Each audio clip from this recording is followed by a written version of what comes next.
আজকের ভিডিওতে আমরা আলোচনা করব মাধ্যমিক 2025 এ বিটিএ টেস্ট পেপার থেকে ভূগোল বিষয়ের বিভাগ খ থেকে 3 দাগের কোয়েশ্চেন। প্রথমেই রয়েছে 3-1 দাগের কোয়েশ্চেন, মেরুপ্রভা কি?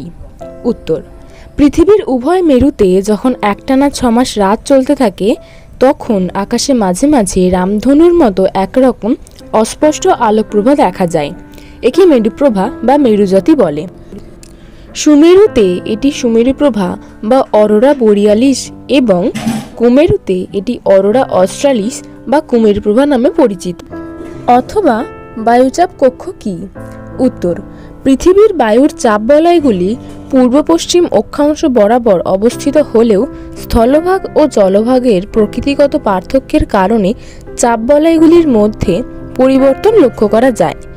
জলভাগ সমপ্রকৃতির হওয়ায় বায়ুর চাপগুলির বলয়াকারে এবং স্থলভাগ অসম প্রকৃতির, অর্থাৎ স্থলভাগে ভূপ্রকৃতি, উদ্ভিদ, মৃত্তিকা প্রভৃতির তারতম্য থাকায় চাপ বলয়গুলি কক্ষের আকারে অবস্থান করে।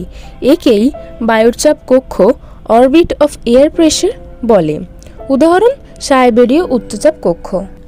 নেক্সট, 3-2 দাগের কোয়েশ্চেন, জলচক্র কাকে বলে? জলচক্র অর্থাৎ হাইড্রোলজিক্যাল সাইকেল ভৌত অবস্থায় জলের বিভিন্ন রূপ পরিবর্তনের মধ্য দিয়ে সমুদ্র, বায়ুমণ্ডল ও স্থলভাগে জলের পরিমাণগত যে সমতা বজায় থাকে তাকেই জলচক্র বলে। এটি একটি নিরবচ্ছিন্ন চক্রাকার প্রক্রিয়া। অথবা জোয়ার ভাটার 2টি কুফল লেখো। জোয়ার ভাটার কুফল: 1 নম্বর, বন্যা ও জমি লবণাক্ত। প্রবল জোয়ারে নদীর পাড় ভেঙে বন্যা হয়, বিস্তৃত অঞ্চল প্লাবিত হয়ে জমি লবণাক্ত হয়ে চাষের অযোগ্য হয়ে পড়ে, উপকূলের পাড় ভাঙে ও ঘরবাড়ি নষ্ট হয়। 2 নম্বর, জাহাজের ক্ষয়ক্ষতি। প্রবল জোয়ারে নৌকা ও জাহাজের ক্ষতি হয়। এরপর 3 দাগের কোয়েশ্চেন, গ্যাসীয় বজ্র নিয়ন্ত্রণের উপায়গুলি কি কি?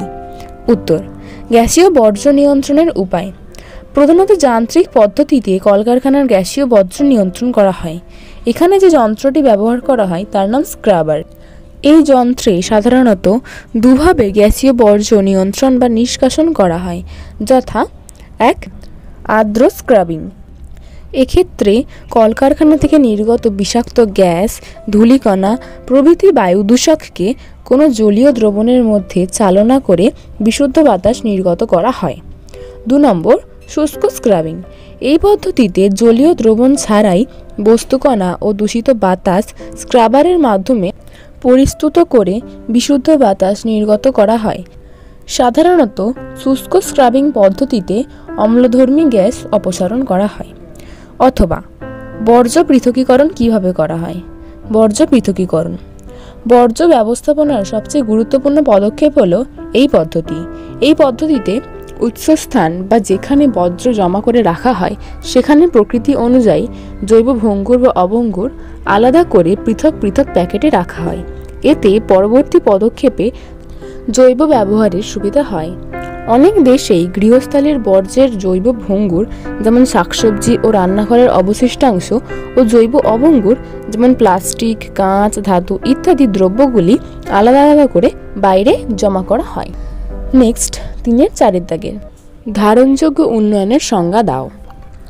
উত্তর, ব্রুন্টল্যান্ড কমিশনের মতে ভবিষ্যৎ প্রজন্মের প্রয়োজন মেটানোর ক্ষেত্রে কোনো আপোষ না করে বর্তমান প্রজন্মের চাহিদা মেটানোর জন্য গৃহীত পরিকল্পনাকে ধারণযোগ্য উন্নয়ন বা সাস্টেনেবল ডেভেলপমেন্ট বলে।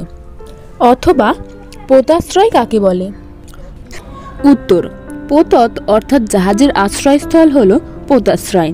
বন্দরের যে অংশে জাহাজগুলি নিরাপদে আশ্রয় নেয়, পণ্য বোঝায় বা খালাস করে এবং জাহাজের মেরামতের কাজ সম্পন্ন হয় তাকে পোতাশ্রয় বলে।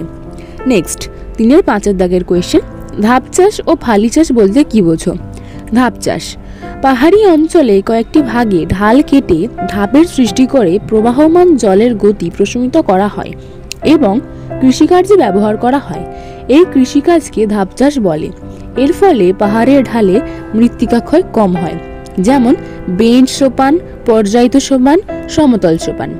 ফালি চাষ: অসংরক্ষিত বা উদ্ভিদবিহীন ঢালু জমিতে আড়াআড়িভাবে চওড়া ফিতাকৃতি বা ফালি আকৃতির কৃষিজমি তৈরি করে শস্য চাষ করাকে ফালি চাষ বলে।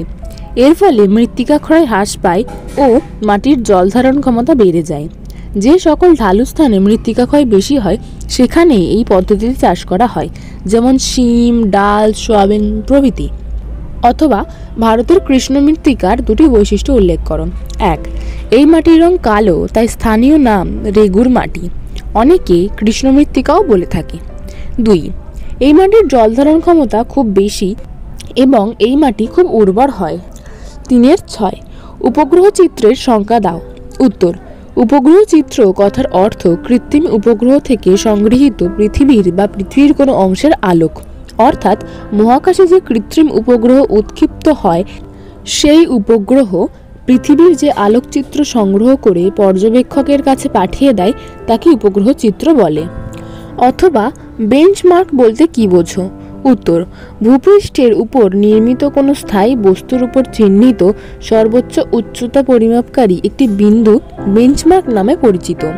এই বেঞ্চমার্ক ফুট বা মিটারে দেখানো হয়, যেমন BM = 300 মিটার। এগুলি টোপো মানচিত্রে লাল রং দিয়ে লেখা হয়ে থাকে।